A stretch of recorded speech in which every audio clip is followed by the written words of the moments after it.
Good morning, friends. Welcome back for another day in the garden, guys. They said it was about to be raining, guys. I take the advantage, guys. I mow the grass. The grass now is so beautiful, but I just want to show you guys my lilies. I've been at those lilies for almost 4 or 5 years, and look at them now, guys. If you saw those one, look at them. Those are Easter lilies. Those are so beautiful. They still giving blooms. I didn't want to leave the chance. It's raining right now. I want to showing you guys how beautiful is those lilies when you guys saw them on sale, knowing they will come back. Look at them. They're so beautiful, so beautiful. It is really nice over here, guys.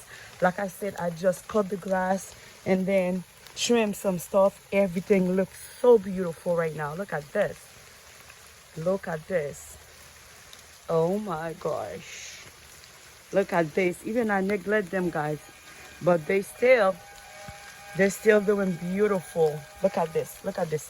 That was a cutting. That was a piece I make last year, and then now she's already blooming. Guys, I just want to show you guys, and I want to say, guys, thank you so much for watching and subscribing. See you for another video in the garden. I bless you in the name of Jesus. It is raining time.